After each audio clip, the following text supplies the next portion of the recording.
Hi hello ನಮಸ್ಕಾರ. ನಾನು ಅಭಿಷೇಕ್ ಶೃಂಗೇರಿ. ಇತ್ತೀಚಿನ ದಿನಗಳಲ್ಲಿ ಮಲೆನಾಡು ಭಾಗದಲ್ಲಿ ಅದರಲ್ಲೂ ಶೃಂಗೇರಿ ಕ್ಷೇತ್ರದಲ್ಲಿ ಆನೆದಾಳಿಯಿಂದಾಗಿ ನಿರಂತರವಾಗಿ ಸಮಸ್ಯೆಗಳಾಗ್ತಾ ಇದೆ. ಒಂದು ಕಡೆಯಲ್ಲಿ ಜನರ ಜೀವ ಹೋಗ್ತಾ ಇದೆ, ಇನ್ನೊಂದು ಕಡೆ ಜನರ ಜೀವನಕ್ಕೆ ಆಧಾರವಾಗಿದ್ದಂತಹ ಬೇರೆ ಬೇರೆ ಕೃಷಿ ಇದು ಕೂಡ ಹಾಳಾಗ್ತಾ ಇರುವಂತದ್ದು.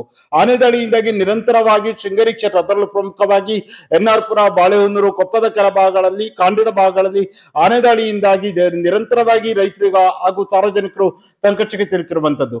ಈ ಆನೆದಾಳಿಯ ಸಮಸ್ಯೆಗಳ ಕುರಿತಾಗಿ ಮಾತಾಡೋದು ನಮ್ಮ ಜೊತೆ ರೈತರು, ಕೃಷಿಕರು, ಹಾಗೆ ಏನು ಇದು ಬಾಳೆಹೊನ್ನೂರು ಪ್ರಾಥಮಿಕ ಕೃಷಿ ಪತ್ತಿನ ಸಹಕಾರಿ ಸಂಘದಲ್ಲಿ ನಿರ್ದೇಶಕರು ಆಗಿರುವಂತಹ ಶ್ರೀಯುತ ಉಮೇಶ್ ಕಲ್ಮಕ್ಕಿ ನಮ್ಮ ಜೊತೆ ಇದ್ದಾರೆ. ಉಮೇಶ್ ಅವರ ಕಾರ್ಯಕ್ರಮಕ್ಕೆ ಆತ್ಮೀಯ ಸ್ವಾಗತ. ನಮಸ್ಕಾರ ಸರ್, ಹೇಗಿದ್ದೀರಾ? ಚೆನ್ನಾಗಿದೆ ಸರ್.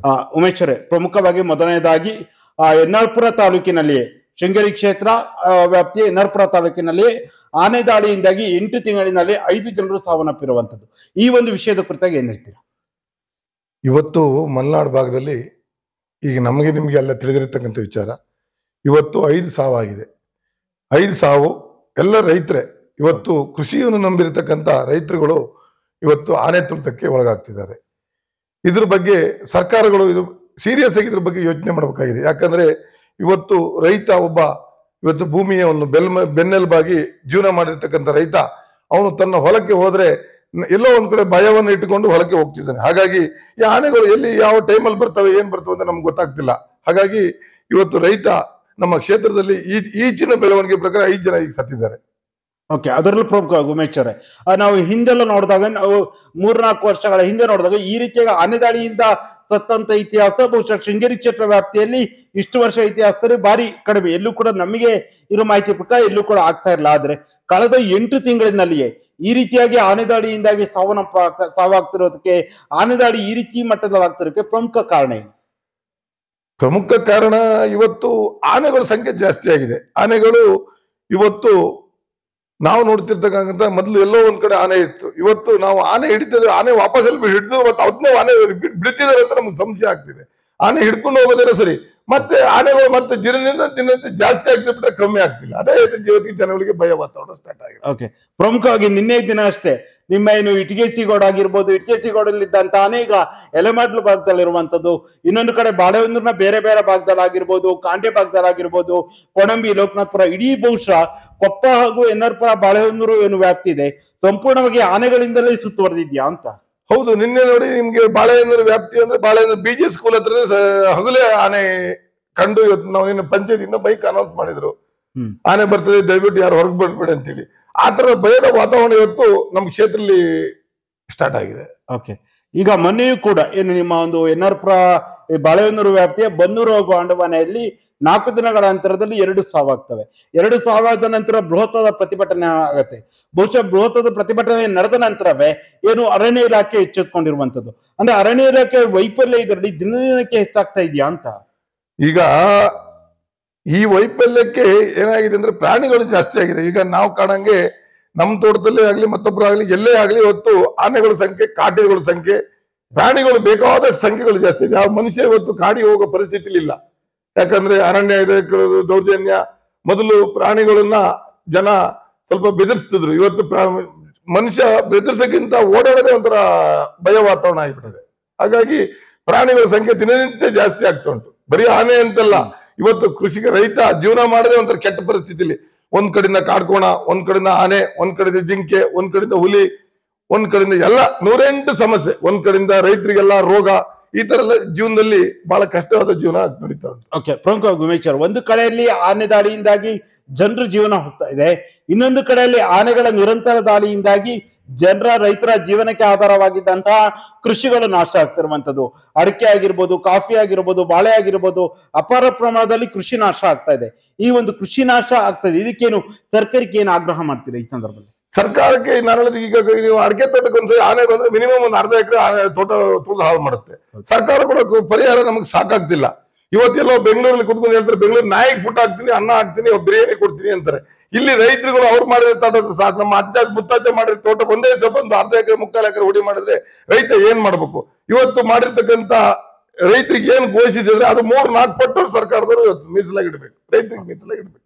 ಓಕೆ, ಅದೇ ಸಂದರ್ಭದಲ್ಲಿ ಪ್ರಮುಖವಾಗಿ ಈಗ ಒಂದು ಕುಟುಂಬಕ್ಕೆ ಆಧಾರ ಆಗಿದ್ದವನು ಒಬ್ಬ ಹಿರಿಯರೇ, ಈಗ ಚಿತ್ತೂರು ಭಾಗದಲ್ಲಾಗಿರ್ಬೋದು, ಏನು ಅಂಡವಾನೆ ಭಾಗದಲ್ಲಾಗಿರ್ಬೋದು, ಬೇರೆ ಬೇರೆ ಕಡೆ ತೀರೋದಂತವ್ರು, ಏನು ಆನೆ ದಾಳಿಯಿಂದ ಸತ್ತಂತವ್ರು, ಕುಟುಂಬಕ್ಕೆ ಆಧಾರ ಆದಂತವ್ರೆ ಸತ್ತೋಗಿರುವಂತದ್ದು.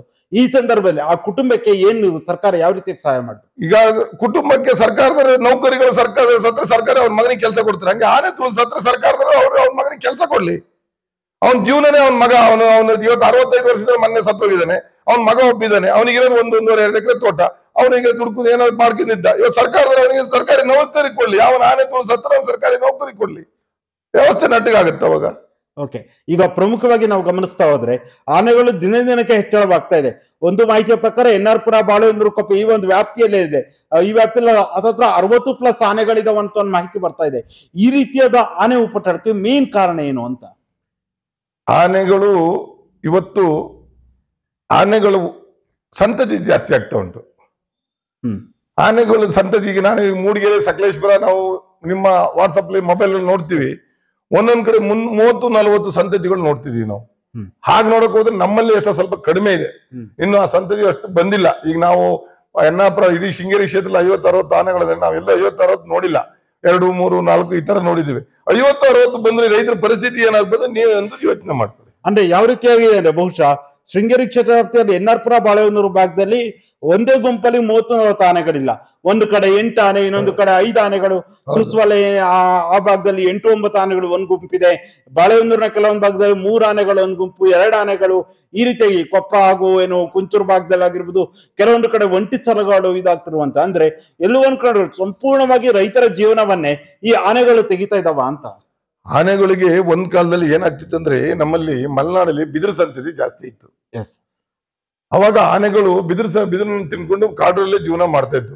ಇವತ್ತು ನಮ್ಮ ಮಲೆನಾಡಲ್ಲಿ ಬಿದಿರಿಗೆ ಕಟ್ಟೆ ರೋಗ ಬಂದು ಬಿದಿರು ಸಂತತಿ ಕಡಿಮೆ ಆಗಿದೆ. ಅರ್ಥ ಆಯ್ತಾ?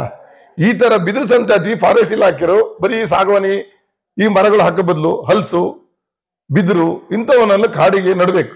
ಈ ಬಿದಿರು ಸಂತತಿ ನಟ್ರೆ ಬಿದಿರಿನ ಗಿಡ ಮೊದಲೇ ನಾವು ನೋಡ್ತಿದ್ದು, ಬಿದಿರು ಗಿಡ ಎಲ್ಲ ನೆಟ್ಟು ಎಲ್ಲ ಮಾಡ್ತಿದ್ರು. ಈಗ ಆ ಬಿದಿರು ಸಂತತಿ ಇಲ್ಲ. ಆನೆಗಳಿಗೆ ಬೇಕಾಗಿರೋ ಒಳ್ಳೆ ಆಹಾರ ಅಂದ್ರೆ ಬಿದಿರು, ಬೈನೆ ಸೊಪ್ಪು, ಹಲಸಿನ ಹಣ್ಣು, ಮಾವಿನ ಹಣ್ಣು ಇಂಥವೇ ಆನೆ ಜೀವನ ತಿನ್ನೋದ್ ಬಿಟ್ರೆ ಬೇರೆ ಏನಾದ್ರು ಮಾಡಲ್ಲ. ಅದು ಬಿಟ್ರೆ ನಮಗೆ ಕೃಷಿ ಮಾಡಿರ್ತಕ್ಕಂಥ ಬಾಳೆ, ಅಡಿಕೆ ಸಸ್ಯಗಳು ಮುರಿತವೆ, ತಿಂತವೆ, ಫುಡ್ ಇಲ್ಲ. ಹಾಗಾಗಿ ಅದನ್ನ ತಿನ್ಲೇಬೇಕು. ರೈತರಿಗೆ ತೊಂದರೆ ಆಗ್ತದೆ. ಫಾರೆಸ್ಟ್ ಇಲಾಖೆರು ಈ ಬಿದಿರು ಸಂತತಿಗಳನ್ನು ಜಾಸ್ತಿ ನಡಬೇಕಂತ ನನ್ನ ಅನಿಸಿಕೆ. ಅಂದ್ರೆ ಅರಣ್ಯ ವ್ಯಾಪ್ತಿ. ಹೌದೌದು. Yes, okay. ಅದರ ಜೊತೆಯಲ್ಲಿ ಈಗ ಒಂದು ಕಡೆ ಆನೆ ದಾಳಿ ಆಗ್ತಾ ಇದೆ. ಅದರ ಜೊತೆಯಲ್ಲಿ ರೈತರಾಗಿರ್ಬೋದು, ಸಾರ್ವಜನಿಕರು ಕೂಡ ಎಚ್ಚೆತ್ಕೊಳ್ಬೇಕಾಗತ್ತೆ. ಯಾಕಂದ್ರೆ ಅವರು ಕೂಡ ಆದಷ್ಟು ಜಾಗೃತೆಯಿಂದ ಇರ್ಬೇಕು. ಹೌದೌದು. ಒಬ್ರು ಮುಖಂಡರಾಗಿ, ಒಬ್ಬ ರೈತರಾಗಿ ನೀವೀಗ ಜನರು ಯಾವ ರೀತಿಯಾಗಿ ಎಚ್ಚರಿಕೆ ವಹಿಸ್ಬೇಕು ಅಂತೀರಾ?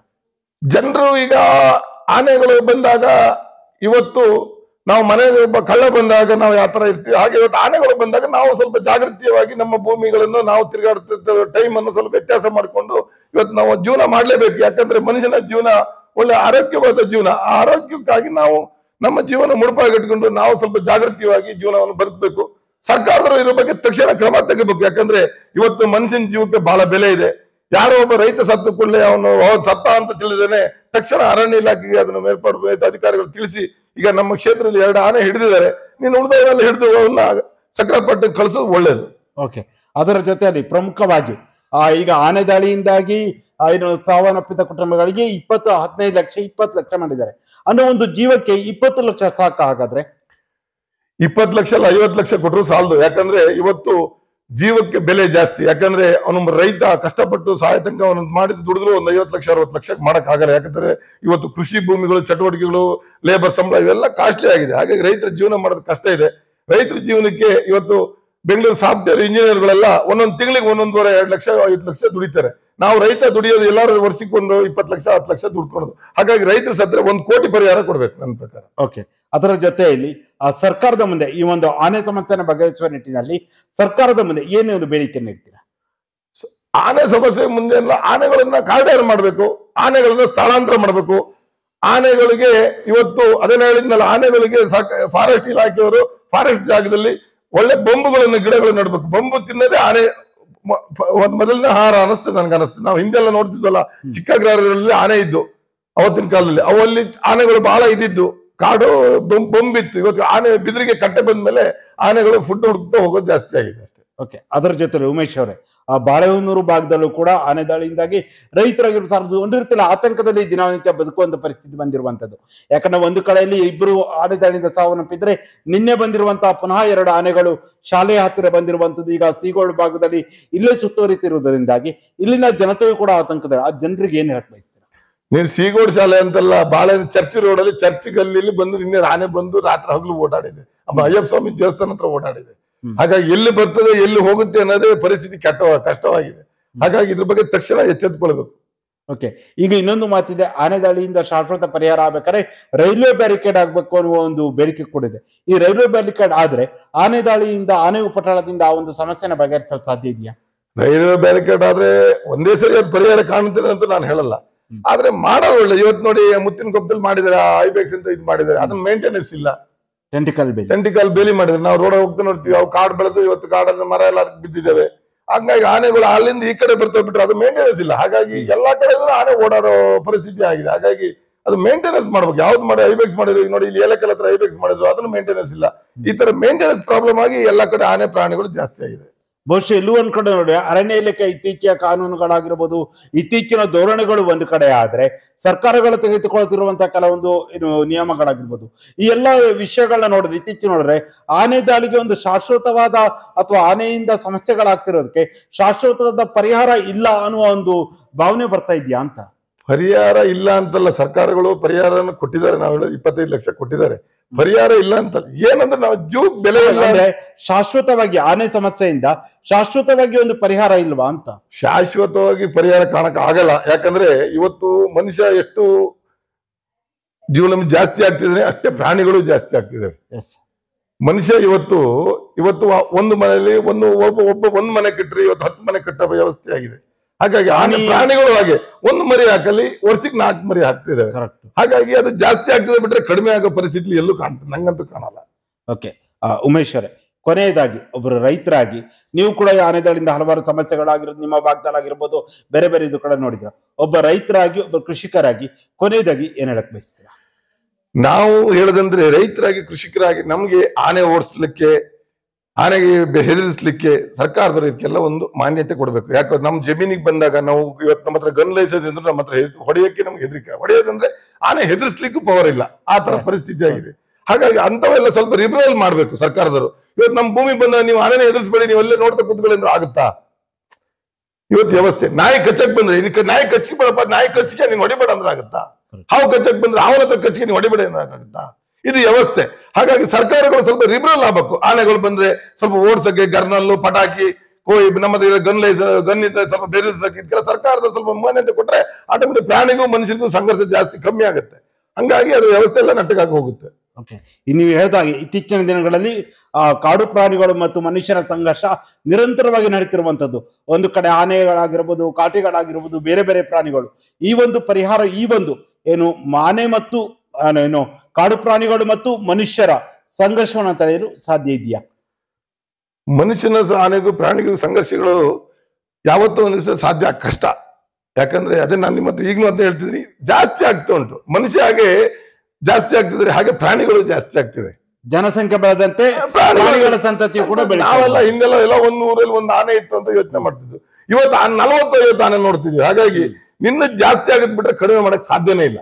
ಓಕೆ, ಉಮೇಶ್ ಅವರೇ, ಇದುವರೆಗೂ ಈ ಒಂದು ಸಂದರ್ಶನದಲ್ಲಿ ಭಾಗವಹಿಸಿ ಪ್ರಮುಖವಾಗಿ ಆನೆ ದಾಳಿಯಿಂದ ಆಗ್ತಿರುವಂತಹ ಸಮಸ್ಯೆಗಳಾಗಿರ್ಬೋದು, ಯಾಕೆ ಈ ರೀತಿಯಾಗಿ ಆನೆ ದಾಳಿ ಆಗ್ತಾ ಇದೆ, ರೈತರು ಯಾವ ರೀತಿಯಾಗಿ ಎಚ್ಚೆತ್ತುಕೊಳ್ಬೇಕು, ಹಾಗೆ ಸರ್ಕಾರ ಯಾವ ರೀತಿಯಾದ ಕಾರ್ಯಪ್ರವೃತ್ತ ಆಗಬೇಕು, ಹಾಗೆ ಹೇಗೆ ಪರಿಹಾರವನ್ನು ಕೊಡಬೇಕು, ಶಾಶ್ವತವಾದ ಪರಿಹಾರವನ್ನು ಕೊಡುವ ನಿಟ್ಟಿನಲ್ಲಿ ಏನ್ ಕ್ರಮವನ್ನು ತೆಗೆದುಕೊಳ್ಬೇಕು, ಈ ಎಲ್ಲ ವಿಚಾರಗಳ ಕುರಿತಾಗಿ ಚರ್ಚೆಯಲ್ಲಿ ಭಾಗವಹಿಸಿದ್ದಕ್ಕಾಗಿ ನಮ್ಮ ಸೇರಿ ಸಮಾಚಾರ ತಂಡದ ವತಿಯಿಂದ ನಿಮಗೆ ಹೃತ್ಪೂರ್ವಕ ಧನ್ಯವಾದಗಳು. ನಮಸ್ಕಾರ.